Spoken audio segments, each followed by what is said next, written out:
તો અન્ય મહત્વના સમાચાર, જ્યાં મહારાષ્ટ્રમાં એનાલોગ ચીઝ પનીર પર પ્રતિબંધ મૂકવામાં આવ્યો છે, ત્યારે એનાલોગ પનીરના વેચાણ પર 1 વર્ષ માટે મહારાષ્ટ્રમાં પ્રતિબંધ મૂકવામાં આવ્યો છે। એફડીએની ભલામણ બાદ મહારાષ્ટ્ર સરકાર દ્વારા આ નિર્ણય કરવામાં આવ્યો છે। એનાલોગ ચીઝ પનીર વેચનારા સામે કાર્યવાહી કરવામાં આવશે। મહારાષ્ટ્રના ફૂડ કમિશનર તુકારામ મુંડેએ નિર્ણય કર્યો છે। ત્યારે મહારાષ્ટ્રમાં 70% એનાલોગ પનીરનું થાય છે વેચાણ, જ્યાં મહારાષ્ટ્રની હોટેલ અને રેસ્ટોરન્ટને અગાઉ સૂચનાઓ આપવામાં આવી હતી। ત્યારે રેસ્ટોરન્ટમાં એનાલોગ પનીરનો ઉલ્લેખ કરવા પર સૂચનાઓ આપવામાં આવી હતી અને ગુજરાતમાં પણ બેરોકટોક વેચાય છે એનાલોગ પનીર। ત્યારે મહારાષ્ટ્રની જેમ ગુજરાતમાં ક્યારે એનાલોગ પનીર પર લાગશે પ્રતિબંધ, તે પણ એક સૌથી મોટો પ્રશ્ન છે।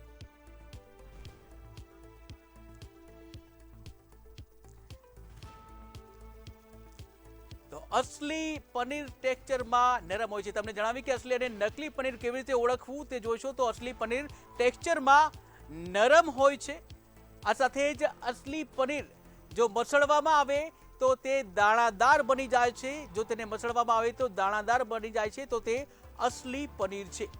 એનાલોગ પનીરની વાત કરવામાં આવે તો એનાલોગ પનીર રબર જેવું હોય છે અને ખેંચાય તેવું હોય છે। ત્યારે જો પનીર રબર જેવું ખેંચાય તો તે એનાલોગ પનીર છે। આ સાથે જ એનાલોગ પનીરને ગરમ કરવામાં આવે તો ગરમ કરવા પર તે વનસ્પતિ તેલ છોડે છે, એટલે જો પનીરને ગરમ કરવામાં આવે વનસ્પતિ તેલ છોડે તો તે એનાલોગ છે। સ્વાદની વાત કરવામાં આવે તો સ્વાદ પારખવામાં પણ તફાવત જોવા મળે છે। એનાલોગ પનીર અને અસલી પનીર વચ્ચે પણ સ્વાદમાં તફાવત હોય છે।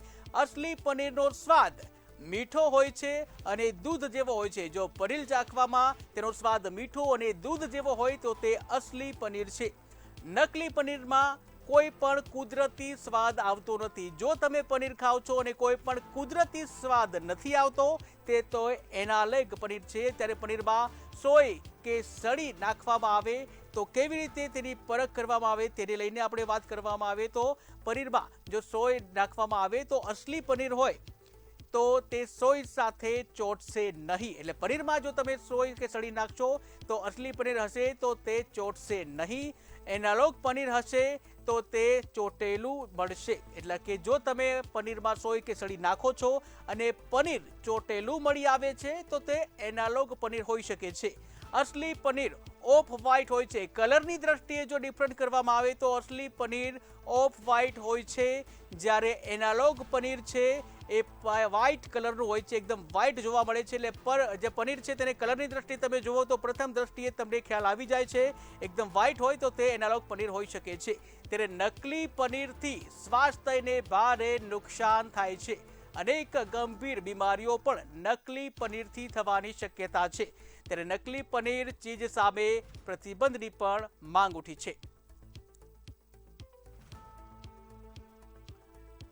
તો મહારાષ્ટ્ર બાદ હવે ગુજરાતમાં પણ નકલી પનીર એટલે કે એનાલોગ પનીર પર પ્રતિબંધની માંગ ઉઠી છે। ત્યારે એનાલોગ પનીર પર પ્રતિબંધની હવે ગુજરાતમાં પણ માંગ ઉઠી છે। મહત્વનો નિર્ણય કરવામાં આવ્યો છે મહારાષ્ટ્ર સરકાર દ્વારા, જ્યાં નકલી પનીર જે પીરસતી હોટલો છે તેની સામે હવે કાર્યવાહી કરવામાં આવશે।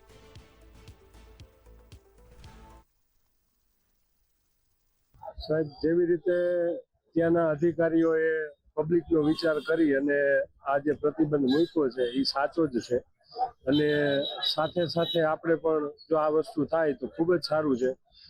જ્યારે આવી બધી વસ્તુઓ આપણા જનજીવનમાં જાહેર જીવનની અંદર પબ્લિકની સાથે આવતી હોય અને એની અંદર જો આ બધું જ આપણા પેટમાં જાય ડુપ્લિકેટ અને એના લીધે જે રોગચાળો થાય છે, આપણા વડાપ્રધાન નરેન્દ્રભાઈ મોદી વિચારે છે કે ભાઈ દરેક નાગરિકને તંદુરસ્ત જીવન મળે એના માટે થઈને એણે સ્વચ્છ ભારતનું મિશન અપનાવ્યું। તો એ પણ એક તંદુરસ્તીને ધ્યાનમાં રાખીને આ મિશન અપનાવેલું હતું અને આ પણ એક મુદ્દો તંદુરસ્તીને ધ્યાનમાં રાખીને રોગચાળો અને રોગ ઓછા થાય એના માટેનો આ મુદ્દો છે। તો ગુજરાત સરકારે મહારાષ્ટ્રનું અનુકરણ કરી અને આ વસ્તુ કરે તો આપણી પબ્લિક માટે પણ આ સારું રહે અને આપણે સારી રીતે પબ્લિકને સુપાચ્ય સુસાધ્ય ખોરાક આપીએ તો એટલા રોગ છે। તો મારી આવી સરકારને વિનંતી છે કે તમે આ વસ્તુનો વિચાર કરી અને ગુજરાતની અંદર પણ આ વસ્તુ લાગુ કરવામાં આવે। મહારાષ્ટ્રનો કાયદો જે બહાર પડ્યો છે બહુ સારું છે, લોકોનું આરોગ્ય પ્રત્યે બહુ સારું થયું અને ખાસ તો ગુજરાતમાં જરૂર છે। ગુજરાતની પબ્લિક આડેધડ બેફામ રેસ્ટોરન્ટની અંદર, હોટલોમાં, લારી ગલ્લા ઉપર ઓરિજિનલ પનીરના ભાવ આપે છે અને અહીંયાની પબ્લિક એવી છેતરાય છે કે લોકો છે ને એકદમ ડુપ્લિકેટ આપે છે, નકામું આપે છે અને આરોગ્ય પ્રત્યે એ લોકોની બેદરકારી જાહેર થાય છે. અને એ બેદરકારીને સરકાર, પ્રતિનિધિઓ, બરોબર, કોઈ પણ લોકો, પબ્લિક પણ અવાજ નથી ઉઠાવતી. તો આપણા પત્રકાર મિત્રો જે અવાજ ઉઠાવી છે ને એને ટેકો આપવો જોઈએ. ખાસ તો ગુજરાતને જરૂર છે આની પ્રતિબંધની. ગુજરાતમાં આડેધડ રૂપિયા વપરાય છે. હા, અગર જો ડુપ્લિકેટ હોય તો ઓફકોર્સ થવું જોઈએ, કારણ કે એ વસ્તુ આપણા હેલ્થ માટે પણ ખરાબ હોય. અગર જો મહારાષ્ટ્રમાં આ વસ્તુ થયું છે તો ગવર્મેન્ટે ઓર કોઈક લોકોએ જોયું હશે કે આ કેમ થયું છે, તો ઓફિશિયલી અગર ત્યાં થયું છે તો અગર અહીંયા પણ એ વસ્તુ ઉપયોગમાં આવે છે તો ઓફકોર્સ અહીંયા પણ થવું જ જોઈએ. કેમિકલ નાખીને પનીર વેચી રહ્યા હોય છે તો સરકાર એના પર કડક કાયદા નથી લેતી. એ ખબર નહીં કેમ નથી લેતા. તો સરકારે એના માટે કડક જોગવાઈ કરવી જોઈએ અને કમસે કમ ફાંસીની સજા જોઈએ. આરોગ્યની જોડે આ ચેનચાળા થઈ રહ્યા છે. એટલે આ જો આઉટસાઇડર કન્ટ્રીમાં હોય તો એને ફાંસીએ લગાવીને ઓન ધી સ્પોટ એને લોક કરી દે, દુકાનોને બધું સીલ કરી દે. તો આપણી સરકારે બી આ પ્રમાણેનું કાયદાકીય જોગવાઈ કરી અને તાત્કાલિક એક્શન લેવા જોઈએ. અત્યાર લગીન દરેક જગાએ એ લોકો સેમ્પલ લઈ આવ્યા છે, પણ સેમ્પલ લઈને એનું કોઈ બી જાતનું ઉદાહરણ કે કોઈને જેલમાં નાખ્યા નથી. ફક્ત પૈસાના તોડ પાડી રહ્યા છે. કોર્પોરેશન અધિકારીઓ બી આની અંદર મિલેલા છે. તો આના પર તાત્કાલિક એક્શન લેવા જોઈએ એવું પ્રજાની માંગણી છે.